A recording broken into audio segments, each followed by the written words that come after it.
The worst thing about it is the laughter. That's the part that the news reports haven't told you about. There was a lot of laughter. They all laughed. And no one laughed more than Ghislaine Maxwell. In 9 hours of what turned out to be casual conversation spread over a Thursday and a Friday in Florida, the single sickest reaction you could have in that discussion of Jeffrey Epstein and Ghislaine Maxwell's sex crimes was laughter, and they all did it. Ghislaine Maxwell laughed the most, joined by her 3 criminal defense lawyers. And their laughter was joined by the 4 people from the Trump Justice Department sitting in that room with a convicted sex trafficker, an indicted perjurer, and they laughed the day away with her 2 days in a row. But that's not in the transcript released by the Trump Justice Department on a Friday afternoon, because it is not a real transcript of what actually happened in that room. No court reporter, no stenographer was allowed in that room. And so this transcript that we have, it's not real. On page 215 of this first day's transcript, a woman who is being called the official transcriptionist says in writing that she was, quote, provided audio recording media. And so this is not a transcript of everything that was said in that room. This is a transcript only of what was recorded in that room, and the recording was given to someone to type it up. So we have no idea what was said in that room before an FBI agent pressed record, and we have no idea what was said in that room after an FBI agent pressed stop. But thanks to the recording that we do have, we can hear the laughter. Most court reporters will note laughter when it occurs in a court transcript or a deposition transcript. But the laughter is not included in the transcript that was released. And news organizations trying to quickly report to you the news that's in that transcript do not have the time to listen to the audio recording. That's 9 hours. They can speed read the transcript much faster, and they can search for key words in the transcript and deliver to you what they think is the news contained in that transcript as fast as they can. But there's a price to that speed,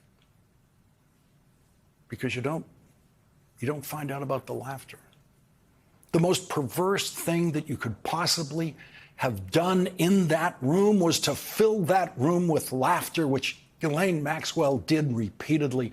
Ghislaine Maxwell and Donald Trump's former criminal defense lawyer, who appeared to be acting as Donald Trump's criminal defense lawyer in that room, laughing about her memories and failure of memories, about her decades of time spent with Jeffrey Epstein, in which she described herself and her criminal co-conspirator Jeffrey Epstein as friends with benefits. She was friends with a lot of other people besides Jeffrey Epstein, according to her. And Donald Trump's former criminal defense lawyer, Todd Blanche, now the Deputy Attorney General of the United States of America, desperately wanted to get as many of those names in the transcript as possible so that the name Donald Trump could be swimming in a sea of other well-known names, including as many Kennedys as possible. Senator Ted Kennedy, who never met Jeffrey Epstein and died in 2009, was brought into the discussion by Todd Blanche, as was John F. Kennedy Jr., who died in 1999 and never met Jeffrey Epstein. But Todd Blanche managed to drag John F. Kennedy Jr. into this discussion, which was not an interview, was not a deposition. It was just what it sounds like when you listen to it, a pleasant discussion among friends. That's what it sounds like. Todd Blanche is friends with Ghislaine Maxwell's criminal defense lawyer. It was a very friendly chat. Todd Blanche reached out to help Ghislaine Maxwell in every way he possibly could. In his very friendly conversation with her, he helped finish her answers when he could, leaving Ghislaine Maxwell's criminal defense lawyer no need to ever lean in to be protective of his client in any way when the questioning got too tough, because it never came close to being challenging in any way for Ghislaine Maxwell. Maxwell's criminal defense lawyer, David Marcus, was so relaxed with his personal friend, Todd Blanche, doing the questioning that when Ghislaine Maxwell mentioned an investment she claimed she made in Microsoft, her criminal defense lawyer thought that's the perfect time for him to throw in a joke, which was, quote, "Don't charge her with insider trading." And that got a big laugh in the room, because that's the kind of room it was. It was a joke. Legally, the whole thing was a joke from start to finish, and legally, it was a travesty from start to finish.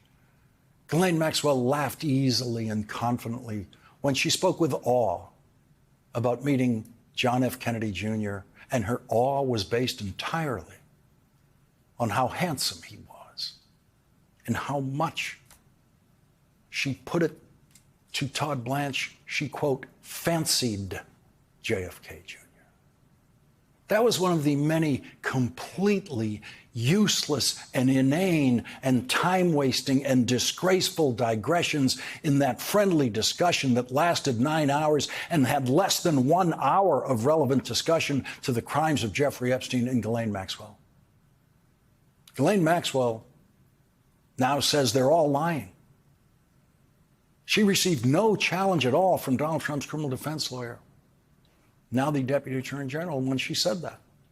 Ghislaine Maxwell said that every victim who testified in her criminal trial where she was convicted was lying and committing perjury. And Todd Blanche said at the end of a day of such lies by Ghislaine Maxwell, everything was great today.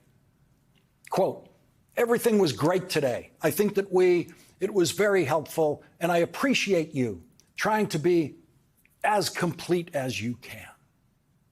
I appreciate you trying to be as complete as you can? Complete? Why didn't he say honest? Why didn't he say truthful? Because even Todd Blanche knew he couldn't possibly get away with the suggestion that what Ghislaine Maxwell was saying was honest. And you couldn't possibly even claim that it was complete, but complete was a safer word for him to use. Here's an answer, and you can guess the question. 2015, 2016, 2017. That was an actual answer by Ghislaine Maxwell. The question was, when is the last time you spoke to Jeffrey Epstein? And the answer was 2015, 2016, 2017. She had no idea, according to her under oath conversation. Question, when's the last time you spoke with him? Ghislaine Maxwell, maybe 2016, 2017, maybe 2016, 2015, 2016, 2017. In that area, I believe. That is what Donald Trump's criminal defense lawyer, Todd Blanche, calls complete. He let her get away with anything she wanted to get away with, including refusing to answer the simple question, when is the last time you spoke to Jeffrey Epstein? On the first day of the questioning, that friendly discussion, Ghislaine Maxwell said, "I've never recruited a masseuse from Mar-a-Lago for that, as far as I remember." And on the second day, she changed that to say she had no memory of doing that, but considered it within the realm of possibility. And that's because Virginia Giuffre testified under oath that Ghislaine Maxwell recruited her for Jeffrey Epstein when she was in high school working as an assistant on Donald Trump's payroll at the spa at Mar-a-Lago. Virginia Giuffre testified that Ghislaine Maxwell was in the room with her. In the room with her, the first time she had sex with Jeffrey Epstein. Quote, "They asked me to lick his nipples and give him oral sex, and Ghislaine Maxwell was doing the same things that she asked me to do for him while touching me in my private areas as well. And then at the very end, they instructed me to get on top of Epstein." And that's how the night ended. She was asked why she went back, and she said, "That answer is so complicated. I could have run, I should have run. I wish I ran. But fear was one, fear of what happens if I piss these bad people off. I mean, I know they're powerful." You could listen to all 9 hours of this very friendly discussion and wonder what it was all about, wonder why it was happening. Todd Blanche showed no prosecutorial interest of any kind in any other possible crimes. The only thing he seemed to come to Florida to hear from Ghislaine Maxwell is that Donald Trump never got a massage from one of Jeffrey Epstein's victims recruited by Ghislaine Maxwell. And Todd Blanche wanted to fill up the transcript with names of other famous people. That's it. Ghislaine Maxwell understood the mission from the start to deliver famous names, to help flood the Epstein zone with famous names in order to insulate one name in the Epstein files, Donald Trump. And so on day 2 of her friendly conversation with Todd Blanche, she began by volunteering, quote, "Some more names did come to me in the night." Of course they did. Todd Blanche brought up the name Elon Musk. And sure enough, Ghislaine Maxwell said she met Elon Musk in a situation having nothing to do with Jeffrey Epstein. But Todd Blanche managed to get Elon Musk's name in the Epstein files as some sort of Trumpian revenge for Elon Musk saying that Donald Trump was in the Epstein files back when Elon Musk was having one of his fits about Donald Trump after leaving Elon Musk's disgraceful and destructive work in the Trump government. Todd Blanche got the Cuomo brothers in there, Andrew and Christopher, simply because at some point Ghislaine Maxwell met them. Ghislaine Maxwell made one faux pas when she brought up, without being questioned about him, Robert Kennedy Jr., Donald Trump's most deadly cabinet member. She testified that Bobby Kennedy, as she calls him, was very friendly with Jeffrey Epstein, unlike the Cuomo brothers and so many others who were needlessly mentioned in that discussion. The federal prosecutors who convicted Ghislaine Maxwell of sex trafficking showed the jury $30 million in bank transfers from Jeffrey Epstein to Ghislaine Maxwell. Todd Blanche spent a few minutes on the second day discussing the $30 million that the prosecutors said was Ghislaine Maxwell's reward for her participation in Jeffrey Epstein's sex crimes and for recruiting the young girls who Jeffrey Epstein raped. Ghislaine Maxwell's responses to every question about the $30 million were nonsensical. When Todd Blanche asked her about a specific payment of $7.4 million in 2007, Ghislaine Maxwell said, "I don't personally have any memory of receiving a check from him for $7 million. And that was good enough for Todd Blanche. That was the end of that. Ghislaine Maxwell tried to suggest that there was some kind of shell game going on with Jeffrey Epstein's money and that the $30 million transferred into her accounts under her control wasn't really her money. She said, "I don't believe any of that was my money." And she said that after having been formally warned at the beginning of this friendly discussion that the one thing she's not allowed to do in the discussion is lie. Todd Blanche warned her that it's a crime to lie to a federal prosecutor or to an FBI agent sitting at that table. And having heard that warning, Ghislaine Maxwell had the audacity to say, "I don't believe any of that was my money. $30 million in her accounts. I don't believe any of that was my money." And you'll never guess what the tough Deputy Attorney General of the United States said in response to that. He said, "Yes, I understand that." That is the official Trump Justice Department view of the $30 million that went from Jeffrey Epstein's accounts to Ghislaine Maxwell's accounts. The Trump Justice Department thinks whatever Ghislaine Maxwell says about it makes sense, when not one word of it made any sense or sounded in any way anywhere close to truth. We discovered in this very friendly discussion that Todd Blanche has never been to Davos. Ghislaine Maxwell asked him, "Have you been to Davos?" To which he said, "No, I have not." Another in those crazy, time-wasting, irrelevant discussion diversions. And at one point, Todd Blanche asked Ghislaine Maxwell, "Why do you think that?" And her answer actually was, quote, "My female intuition." And that was good enough for Todd Blanche. That was Todd Blanche accepting that from a convicted sex trafficker. Ghislaine Maxwell's worst lies, her ugliest lies, the perjury she committed in that room without any fear of being charged with perjury again by the Trump Justice Department, the worst of it were the lies she told about our first guests tonight.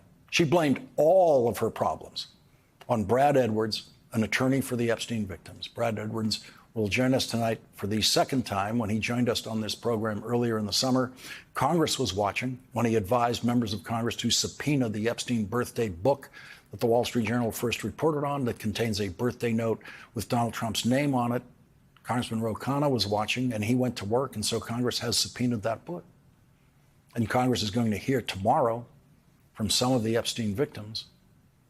Ghislaine Maxwell said under oath that Brad Edwards conspired to create this false criminal prosecution against her. Brad Edwards will respond to that in just a moment. She told Todd Blanche that she learned about her friends with benefits, Jeffrey Epstein's involvement with underage girls, only when he got arrested. Never had any idea before that. She actually told this lie, this blatant lie, to a federal prosecutor, to Todd Blanche, told it to his face, and he accepted this. She said, I have no memory, no active anything of having seen anybody that resembles a child, let's call it what it is, at that house, giving him a massage at all.